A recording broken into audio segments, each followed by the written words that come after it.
Okay, तो alkene में हम लोगों ने लास्ट टाइम तक डिस्कस कर लिया है कि Wurtz reaction, Kolbe electrolysis, Wurtz Fittig reaction, इन सारी रिएक्शंस की मदद से किस प्रकार से हम एल्केन का प्रोडक्शन करते हैं। और इनफैक्ट अगर आपको याद हो तो हमारा डिस्कशन चल रहा था कि फ्री रेडिकल की मदद से किस तरह से हम एल्केन्स का या दूसरे कंपाउंड्स का प्रोडक्शन करते हैं।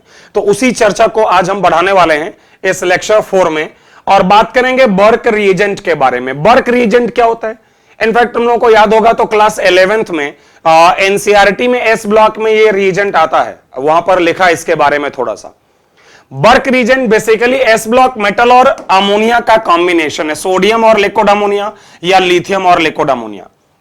यहां पर मैंने मेटल के साथ एक जो एसिड लिया है लाइक अमोनिया, वो बहुत ही पुअर एसिड है और स्ट्रांग एसिड में ले भी नहीं सकता, क्योंकि अगर मैंने मेटल्स के साथ कोई स्ट्रांग एसिड लिया तो आपके मेटल के इलेक्ट्रॉन को तुम्हारा प्रोटॉन खा जाएगा, जो हमने पीछे डिस्कस किया कि अगर तुमने मेटल के साथ कोई एसिड लिया तो मेटल के इलेक्ट्रॉन को वो एसिड खा जाएगा। इसलिए मैंने यहां पर एक पुअर एसिड अमोनिया लिया है ताकि लिथियम और सोडियम के इलेक्ट्रॉन का इस्तेमाल किया जा सके। एक और बात, बर्क रीजन का जो सॉल्यूशन है वो ब्लू कलर का होता है ड्यू टू अमोनिएटेड इलेक्ट्रॉन। मतलब जैसे अगर मान लो मेटल का रिएक्शन तुमने X प्लस वाई मोल अमोनिया से कराया तो मेटल ने एक इलेक्ट्रॉन रिलीज किया, मेटल कैटायन के साथ अमोनिया ने एक कोऑर्डिनेशन कॉम्प्लेक्स बना लिया, लेट से X अमोनिया, X मतलब कुछ भी है अननोन डाटा, और इलेक्ट्रॉन जो है वो अमोनिएटेड रहता है, मतलब अमोनिया के साथ सॉल्वेटेड रहता है, अमोनिएटेड रहता है, जैसे हाइड्रेशन वैसे अमोनिएशन। तो ये कलर आपका ब्लू होता है सॉल्यूशन का, और यही अनपेयर्ड इलेक्ट्रॉन जो है इसके कारण आपका जो सॉल्यूशन है वो पैरामैग्नेटिक होता है। कैसा होता है? पैरामैग्नेटिक होता है, और ये सॉल्यूशन अपने आप में रिड्यूसिंग एजेंट होता है। कैसा होता है? Reducing agent. लेकिन ध्यान रहे, अगर तुमने बर्क रीजन का तुरंत इस्तेमाल नहीं किया, जैसे बर्क रीजन में इलेक्ट्रॉन है, पैरामैग्नेटिक है, कलरफुल है, डीप ब्लू सॉल्यूशन है और एक रिड्यूसिंग एजेंट है, और ये दूसरे स्पीसीज को रिड्यूस करने में अपने इलेक्ट्रॉन्स देगा। लेकिन मैं ये कह रहा हूं कि अगर इसके इलेक्ट्रॉन का इस्तेमाल तुमने तुरंत नहीं किया तो ये अपने ही इलेक्ट्रॉन जो अनपेयर्ड हैं के कारण डाइमराइज होकर वहां पर आपका डायामैग्नेटिक सब्सटेंस में बदल जाएगा। मतलब जो आपका मेटल है वो इसके H प्लस से मिलकर हाइड्रोजन गैस रिलीज करेगा और मेटल अमाइड बन जाएगा, NH2 माइनस H प्लस ने इलेक्ट्रॉन खा लिए। भाई इसीलिए तो कह रहा हूं कि पुअर एसिड का इस्तेमाल करें और तुरंत उसके इलेक्ट्रॉन का इस्तेमाल करें। अगर तुरंत इस्तेमाल नहीं किया तो फिर वहां भी वो एसिड बेस रिएक्शन से हाइड्रोजन गैस मिल जाएगी, सॉल्यूशन आपका डायमैग्नेटिक हो जाएगा और ब्रॉन्ज कलर में बदल जाएगा। तो हम लोग जो इस्तेमाल करेंगे बर्क रिएजेंट का वो वहां पर ड्यूरिंग द रिएक्शन तुरंत फटाफट इस्तेमाल करेंगे। अब क्वेश्चन ये राइज होता है कि तुम्हारा बर्क रिएजेंट जो है वो कौन कौन से रिएक्शंस दे सकता है। तुम्हारा बर्क रिएजेंट कौन कौन से टाइप के रिएक्शन दे सकता है, कौन कौन से रिएक्शन है जिसमें पार्टिसिपेट करता है। तो उसमें से पहला रिएक्शन है एसाइलो इन कंडेंसेशन, जो कि ईस्टर के रिएक्शन है बर्क रिएजेंट से। किसी ईस्टर का रिएक्शन बर्क रिएजेंट से कराओगे, अगर किसी ईस्टर का रिएक्शन बर्क रिएजेंट से, तो अल्फा हाइड्रोक्सी कीटोन मिल जाएगा। और अगर मैं इसके शॉर्टकट की बात करूं, मैकेनिज्म पर अभी आता हूं कि कैसे होती है, अगर मैं इसके शॉर्टकट की बात करूं तो आप पाइनाकॉल पिछली क्लास में पढ़ चुके हैं लेक्चर 3 में, बिल्कुल पाइनाकॉल के ही जैसा आप इसका डाइमराइजेशन कर दीजिए। पाइनाकॉल में क्या करते थे कि इसको हटा दीजिए, क्या करिए, इसको हटा दीजिए, और जो RCO है इस जैसे 2 RCO लीजिए और दोनों को आपस में जोड़ दीजिए, लेकिन एक को CO रखिए और एक को OH बना दीजिए। समझ आया? RCO 2 मैंने लिया, एक RCO उधर से, एक RCO इधर से, एक को कीटोन रहने दिया, एक को अल्कोहल में कन्वर्ट कर दिया। ये शॉर्टकट हो सकता है एसाइलो इन कंडेंसेशन का। लेकिन मैकेनिज्म की अगर मैं बात करूं, जरा देखिएगा mechanism. C double bond OR, सबसे पहले आपका जो सोडियम या लिथियम है वो एक इलेक्ट्रॉन सप्लाई करेगा, Li++ इलेक्ट्रॉन, और आपको जैसा कि पहले से पता है कि कार्बोनिल ग्रुप इलेक्ट्रोफाइल होता है, तो एज अ न्यूक्लियोफाइल ये इसको अटैक करेगा और ये बॉन्ड ओपन हो जाएगा। समझ आई बात? अब क्या होगा, ये बन जाएगा RCO-, इस बॉन्ड के टूटने से इस कार्बन पर पॉजिटिव चार्ज आएगा और उसको एक इलेक्ट्रॉन मिलेगा, तो यहां फ्री रेडिकल और OR। फ्री रेडिकल है तो ये डाइमराइज हो जाएगा, तो RCO माइनस, यहां पर भी OR, और ऐसा ही एक और CO माइनस, और यहां पर भी OR एंड R। अच्छा, अब इसके बाद क्या होगा? अब इसके बाद इंटरनल अटैक से ये poor leaving group, bad leaving group, internal attack bad leaving group. आपको आता पता है कि RO माइनस एक बैड लिविंग ग्रुप है, लेकिन अगर इंटरनल अटैक न्यूक्लियोफाइल का हुआ O माइनस का, तो तुम्हारा बैड लिविंग ग्रुप भागेगा। और अगर ये भागेगा तो देखो कंपाउंड बनेगा RC double bond O, C double bond OR, एक डाई कीटोन। क्या मिला आपको? एक डाई कीटोन। रिएक्शन यहां रुकने वाली नहीं है। रुकने वाली इसलिए नहीं है क्योंकि डाई कीटोन जो है अब फर्दर रिड्यूस होगा तुम्हारे पाइनाकॉल के जैसा। जो डाई कीटोन है वो फर्दर रिड्यूस होगा पाइनाकॉल के ही जैसा। मतलब फिर से यहां पर मान लो लिथियम आएगा, फिर से वो इलेक्ट्रॉन देगा जो कि किसी एक को अटैक करेगा। जहां अटैक करेगा वहां पर क्या आ जाएगा? Free radical. दूसरी जगह डबल बॉन्ड OR, फिर यही स्टेप एक बार और आएगा, फिर एक बार लिथियम आया, आ गया RC, यहां पर O माइनस फ्री रेडिकल, यहां पर भी CO माइनस फ्री रेडिकल, और अब फ्री रेडिकल और फ्री रेडिकल आपस में क्या बना लेंगे? एक डबल बॉन्ड इंट्रामोलिकुलर रिएक्शन से। उम्मीद है कि आपको यह समझ आया। फाइनली ये कंपाउंड टॉटोमराइज होगा क्योंकि ये इनॉल है और इनॉल से ज्यादा स्टेबल कीटो होते हैं। तो क्या बन जाएगा? किसी एक तरफ कीटोनिक ग्रुप वापस आ जाएगा और एक तरफ अल्कोहल बचा रहेगा। तो ये पूरा का पूरा मैकेनिज्म है तुम्हारे एसाइलोइन कंडेंसेशन का, कि मेटल ने एक इलेक्ट्रॉन दिया ईस्टर को, ये ओपन हो गया C डबल बॉन्ड O, फिर फ्री रेडिकल था, डाइमराइज हुआ, फिर दोनों O माइनस न्यूक्लियोफाइल हैं, इंटरनल अटैक से poor leaving group bad leaving group चला गया। फिर इसके बाद एक बार दोबारा प्रोसीजर रिपीट हुआ कीटोन के साथ, तो बन गया एक आपका क्या? पाइनाकॉल जैसा प्रोडक्ट, और जिसमें से एक अल्कोहल ग्रुप टॉटोमराइज हो जाएगा। तो अगर आप लोग समझ गए हैं तो एक काम कर डालो यार, शॉर्टकट लगाओ और प्रोडक्ट बनाओ। ये तुम्हारे सामने क्वेश्चंस हैं, ठीक है? पहले तो ये क्वेश्चंस हैं, वीडियो को पॉज करके आप लोग जो है क्वेश्चन नोट करके सॉल्व करें। 5 क्वेश्चन ये है और एक ये क्वेश्चन है, छठा क्वेश्चन। Total 6 question. आप लोग इसको नोट करें, सॉल्व करें, फिर मेरा सॉल्यूशन देखें। पहले क्वेश्चन में इसको हटाओ, शॉर्टकट में क्या बना? MEC डबल बॉन्ड हो, ऐसा ही एक और जोड़ दो लेकिन उसको अल्कोहल में कन्वर्ट करते हुए, तो ये आंसर आ गया। सेकंड्स में आंसर आप दे सकते हैं अगर शॉर्टकट अप्लाई करें। इसको हटाओगे तो ETC डबल बॉन्ड O, फिर दूसरा वाला जो है वो अल्कोहल के फॉर्म में जोड़ दो। यहां अच्छा, यहां पर ध्यान रखना कि 2 डिफरेंट हैं, तो यहां पर प्रोडक्ट्स का नंबर 4 होगा। वो क्यों? क्योंकि एक फ्रेडिकल ये बनाएगा और एक फ्रेडिकल ये बनाएगा, तो A से A जोड़ सकता है, B से B जोड़ सकता है, A से B जोड़ सकता है, B से A जोड़ सकता है। बात समझ आई? जैसे अगर इसका अगर कराएं एसाइलोइन फर्स्ट वाले का, तो MEC double bond O CHOH Me ये आएगा। अगर दूसरे वाले का कराएं तो ETC double bond O CHOH और ET ये आ जाएगा आपका। और अब अगर इन दोनों का आपस में क्रॉस प्रोडक्ट लें तो इनमें से किसी एक का कीटोन बचाना है और एक पर अल्कोहल बनाना है, तो 2 ऑप्शन हो गए ना, कि मिथाइल वाले की तरफ का कीटोन बना लें या इथाइल की तरफ जो है उसको कीटोन में बना के रखें। तो इसलिए आपके पास टोटल 4 पॉसिबल प्रोडक्ट आएंगे यहां। समझ आई बात? क्वेश्चन नंबर 4 में सिंपल है, ये हटाओ, आ जाएगा PH C double bond O CHOH and PH। अच्छा, ये भी मैं आपकी जानकारी में दे दूं कि ये बिल्कुल भी आपके जेई मेन के लिए नहीं है, सिर्फ जेई एडवांस का क्वेश्चन आता है इस पर।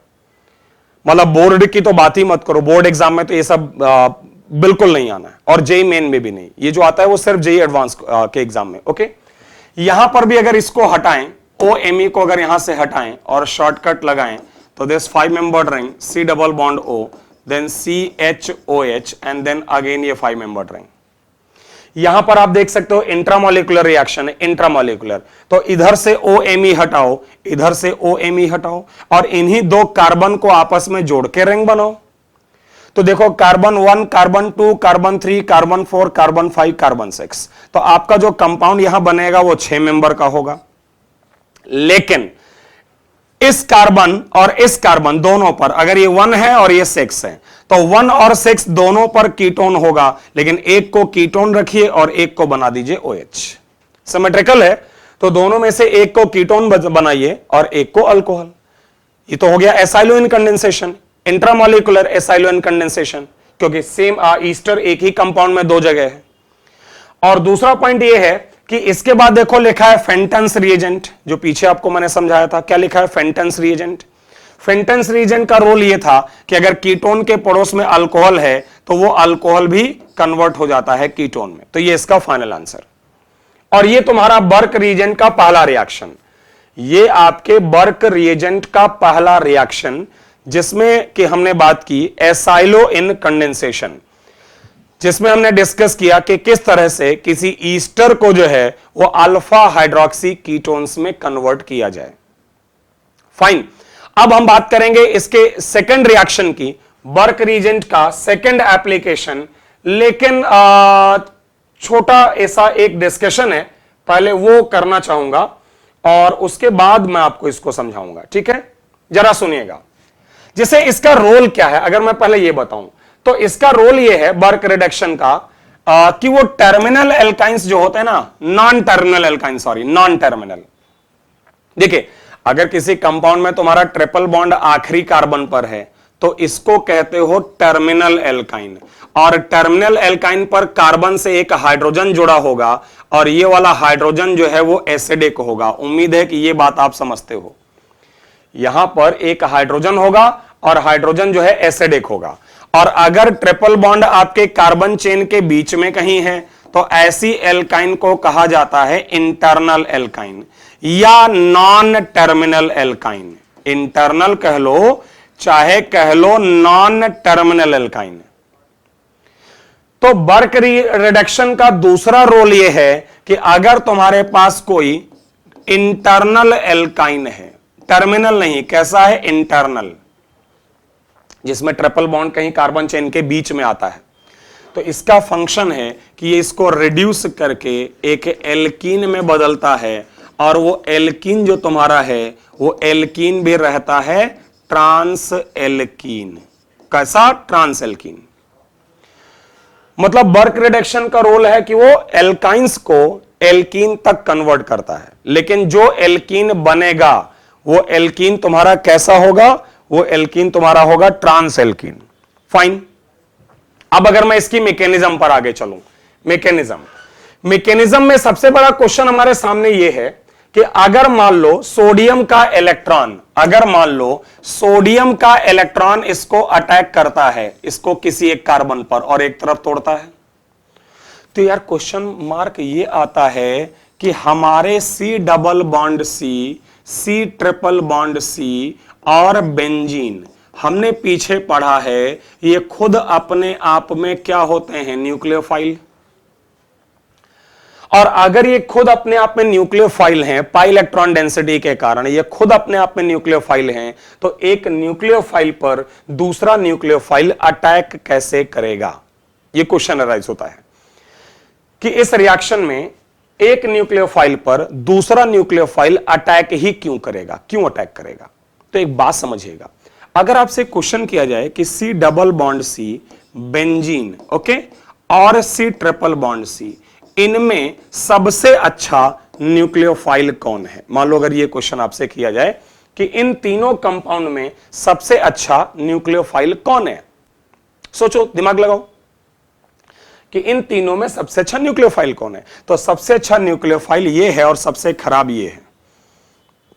कारण, इसके इलेक्ट्रॉन क्लाउड sp2 कार्बन से जुड़े हैं, इसके भी sp2 कार्बन से जुड़े हैं, और इसका इलेक्ट्रॉन क्लाउड sp कार्बन से जुड़ा है।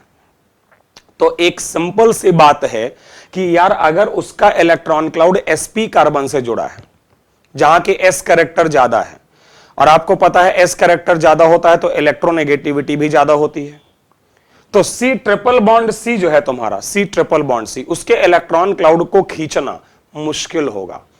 इसलिए electron donation power C double bond C की अच्छी है। इसके उल्टा अगर मैं तुमसे कहूं कि जरा कंपेयर करो इनकी इलेक्ट्रोफिलिसिटी का क्रम क्या है, इनका इलेक्ट्रोफिलिक स्ट्रेंथ का ऑर्डर क्या है, तो शायद उल्टा हो जाएगा कि C डबल बॉन्ड C से ज्यादा इलेक्ट्रोफिलिक स्ट्रेंथ बेंजीन का है और उससे ज्यादा एल्काइन का है।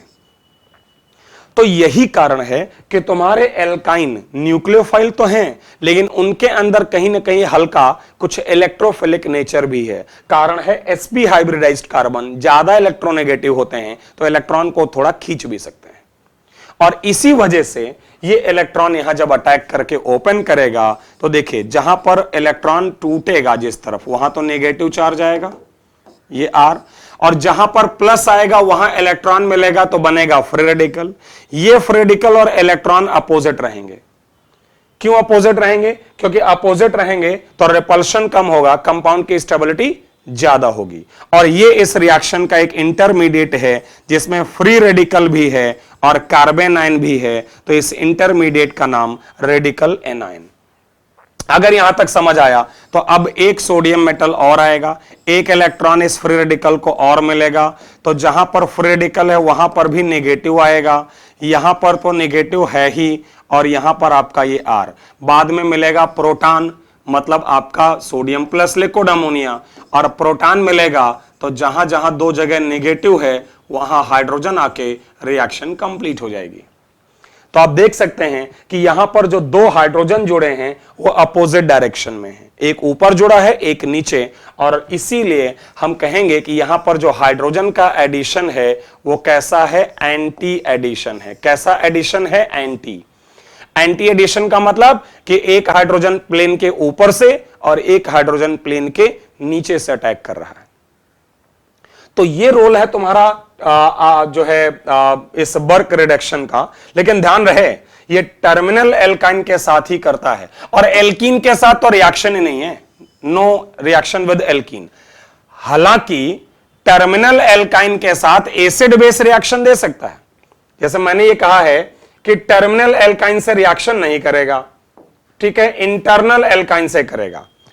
एल्कीन से तो करना नहीं है, एल्कीन से तो करना नहीं है, एल्काइन से ही करना है। लेकिन टर्मिनल, अगर तुम्हारा एल्काइन टर्मिनल आ गया, जैसे इंटरनल है, तब तो हमने कहा कि भाई ये इसको ट्रांस में कन्वर्ट कर देगा। लेकिन अगर टर्मिनल एल्काइन है तो यहां पर चूंकि टर्मिनल एल्काइन के पास जब तुम इसका रिएक्शन सोडियम और अमोनिया से कराओगे ना, तो इश्यू ये है कि यहां पर इसके जो इलेक्ट्रॉन मिलेंगे ना वो उसको प्रोटॉन खा जाएगा, क्योंकि ये H+ है। टर्मिनल एल्काइन में एसिडिक हाइड्रोजन है, तो फिर रिडक्शन नहीं होगा, एसिड बेस रिएक्शन हो जाएगी। सोडियम के इलेक्ट्रॉन हाइड्रोजन को मिलें तो आधा मोल हाइड्रोजन गैस आ जाएगा, और साथ में ये एक व्हाइट कलर का प्रेसिपिटेट आता है। क्या आता है? व्हाइट कलर का प्रेसिपिटेट आता है।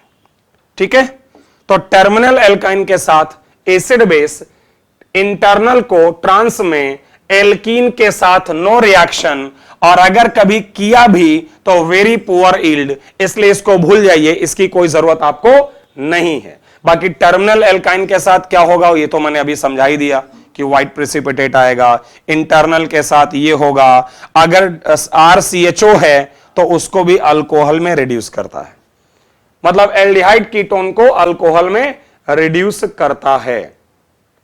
अब जरा आते हैं बर्क रीजन के एक और एप्लीकेशन पर। अभी बात हुई है कि इलेक्ट्रोफिलिक नेचर एल्कीन से ज्यादा अच्छा बेंजीन में और बेंजीन से ज्यादा अच्छा एल्काइन में, तो बर्क रीजन तुम्हारा बेंजीन को भी रिड्यूस करता है, और बेंजीन को जो रिड्यूस करता है वो रिएक्शन तुम्हारी 1,4 एडिशन होती है। कैसे? जरा सुनिएगा।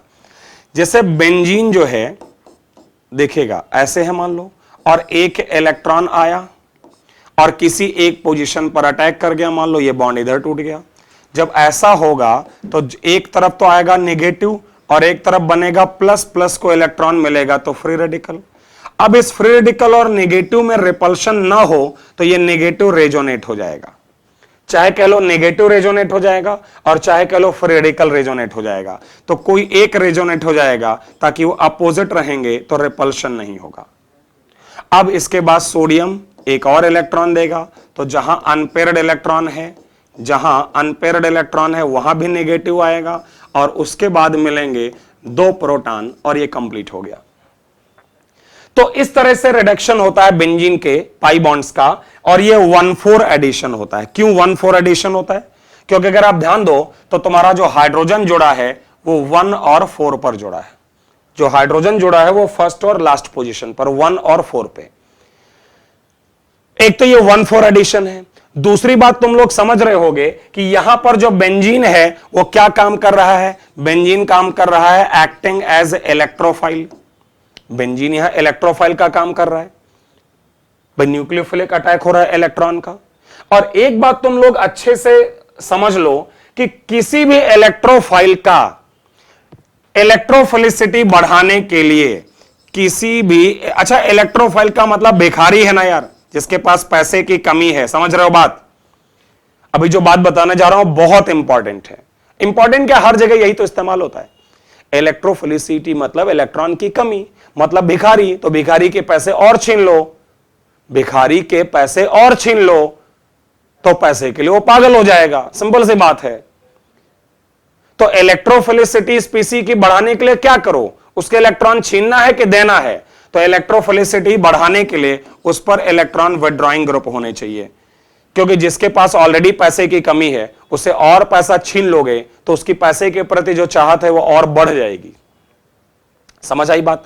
तो electrophilicity is directly proportional two electron withdrawing groups. And similarly अगर किसी न्यूक्लियोफाइल की बात करो तो यार सिंपल से बात है कि अगर कोई दाता है, डोनर है, ठीक है, तो उसको जितना ज्यादा पैसा तुम दे दोगे उसकी इलेक्ट्रॉन देने की भी क्षमता और बढ़ जाएगी ना भाई। जितना ज्यादा पैसा आता जाएगा वो उतना अच्छा डोनर होता जाएगा। ये एक बिल्कुल बेसिक कॉन्सेप्ट है जो हर जगह इस्तेमाल होगा कि इलेक्ट्रोफाइल वो अच्छा है जिस पर इलेक्ट्रॉन विथड्रॉइंग ग्रुप हो, जो उसका पैसा छीन लें, जो पैसे के लिए पागल हो जाए। तो वो जल्दी से पैसे के लिए पागल हो जाएगा, मींस इलेक्ट्रॉन की तरफ भागेगा। और न्यूक्लियोफाइल मींस जो डोनर एटम है, और डोनर एटम होने के लिए उसके पास पैसा ज्यादा होना चाहिए, तो उस पर जुड़ा ग्रुप इलेक्ट्रॉन डोनेटिंग हो। इस बात का अगर मैं यहां इस्तेमाल करूं तो यहां पर देखो बेंजीन जो है it is acting as electrophile, तो simply electron withdrawing group rate बढ़ाएंगे, इलेक्ट्रॉन डोनेटिंग रेट घटाएंगे।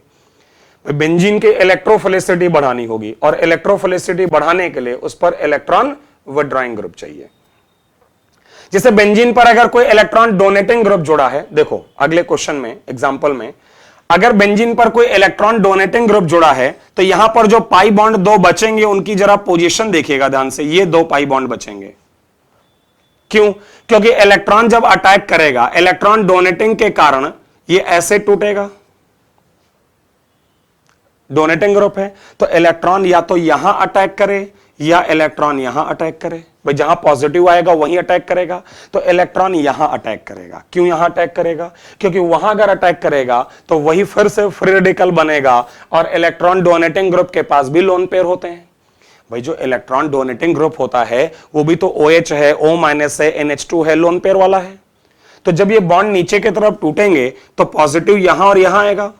अगर इलेक्ट्रॉन यहां अटैक करेगा तो डोनेटिंग के लोन पेयर और इस फ्री रेडिकल में रिपल्शन होगा, तो इसलिए वो दूर अटैक करेगा मेटा पोजीशन पर। समझिए, ये पाई बचा, ये पाई बचा, यहां इलेक्ट्रॉन डोनेटिंग, यहां फ्री रेडिकल और यहां माइनस। अब ये माइनस तुम्हारा लेट से रेजोनेट हो गया रिपल्शन को मिनिमाइज करने के लिए, तो यहां माइनस, यहां अनपेयर्ड, यहां इलेक्ट्रॉन डोनेटिंग, और फिर तो आपको पता है कि स्टेप बाय स्टेप आप यहां जाओगे।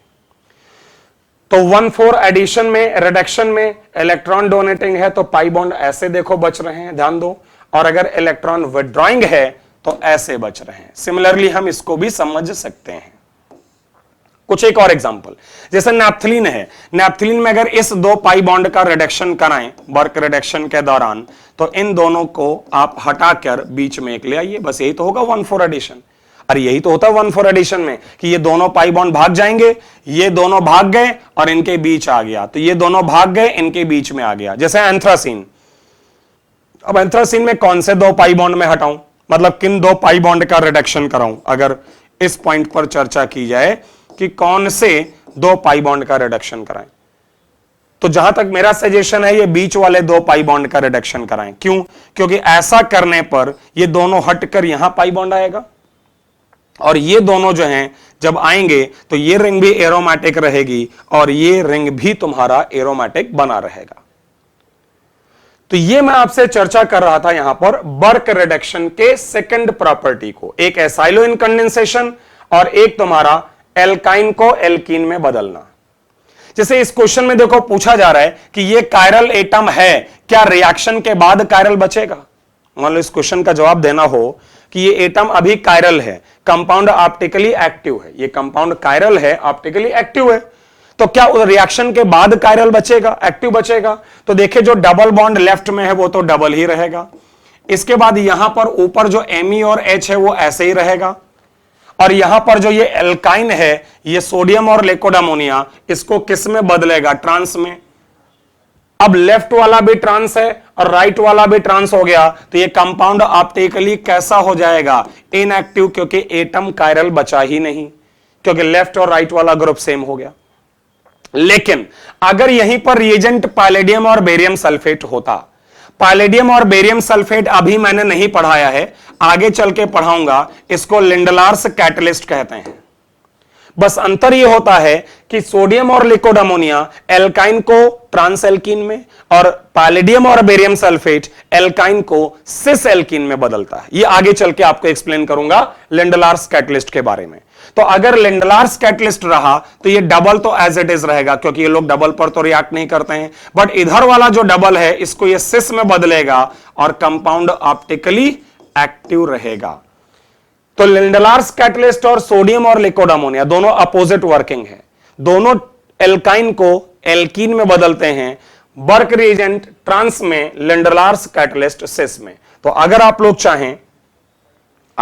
चाहें तो ये कुछ एक क्वेश्चंस और हैं, आप वहां पर 1 मिनट लेकर पहले सॉल्व कर सकते हैं। अगर आप चाहें तो इन क्वेश्चंस को आप पहले सॉल्व कर सकते हैं। ओके, जैसे पहले क्वेश्चन में सोडियम प्लस लिक्विड अमोनिया में देखो यहां पर सिस है, ये क्या है? सिस है, और इसका रिडक्शन जब सोडियम लिक्विड अमोनिया करेगा तो ट्रांस बनाएगा। तो अगर उधर सिस इधर ट्रांस, तो कंपाउंड कैसा रहेगा? Optically active. कैसा रहेगा? Optically active. और अगर मैं पैलेडियम और बेरियम सल्फेट की बात करूं तो उधर जो है, उधर क्या है? सिस है, और इधर भी क्या बनेगा? सिस। और अगर दोनों तरफ सिस होएगा तो कंपाउंड कैसा हो जाएगा? Optically inactive. होप कि आपको यह समझ आया। ये तो आसान है। यहां पर ये जो है ना ट्रिपल बॉन्ड, इसको डबल में और ट्रांस फॉर्म में ले आओ, टोटल 8 मेंबर का रिंग है, ऐसे कुछ बना सकते हो। लास्ट क्वेश्चन में भी अगर आप देखो तो यहां पर जो ये ट्रिपल बॉन्ड है, ये इससे जब रिएक्शन करेगा तो इधर वाला तो ट्रांस है ही, इधर वाला भी ट्रांस बनेगा, दोनों ग्रुप आइडेंटिकल हो जाएंगे, तो कंपाउंड जो बनेगा वो कैसा रहेगा? Optically inactive. ये कंपाउंड कैसा हो जाएगा? Optically inactive. क्यों? क्योंकि ये ग्रुप भी ट्रांस है और उधर वाला भी जो है वो ट्रांस में ही कन्वर्ट हो जाएगा आपका, क्योंकि इंटरनल एल्काइन है, बर्क रिडक्शन कराओगे तो वो ट्रांस में ही कन्वर्ट हो जाएगा। तो उस कंडीशन में ये भी ट्रांस और ये भी ट्रांस, और अगर ये दोनों ट्रांस हैं तो उस कंडीशन में तुम्हारा जो कंपाउंड होगा वो कैसा रहेगा? Optically inactive. तो ये मैं आपसे चर्चा जो कर रहा था, this was related to Birch reduction या बर्क रिएजेंट, जो सोडियम और लिक्विड अमोनिया या लिथियम और लिक्विड अमोनिया को रिप्रेजेंट करता है। एक मैंने समझाया आपको एसाइलो इनकंडेंसेशन, जिसमें ईस्टर्स रिड्यूस होते हैं, और एक मैंने सिखाया आपको बर्क रिडक्शन में एल्काइन को एल्कीन में, ट्रांस एल्कीन में, लेकिन इंटरनल एल्काइन को। अगर वो टर्मिनल एल्काइन है तो फिर उससे व्हाइट प्रेसिपिटेट बनेगा एसिड बेस रिएक्शन से। बाकी बेंजीन कंपाउंड्स को वो 1,4 एडिशन के थ्रू भी रिड्यूस कर सकता है। तो ये जो डिस्कशन था बर्क रिडक्शन काफी इंपॉर्टेंट है, इनफैक्ट एडवांस लेवल पर मेनली इस पर अच्छे क्वेश्चन बनते हैं, काफी अच्छे क्वेश्चन बनते हैं और आए भी हैं। तो बाकी चर्चा हम लोग आगे जारी रखेंगे। Okay, thank you.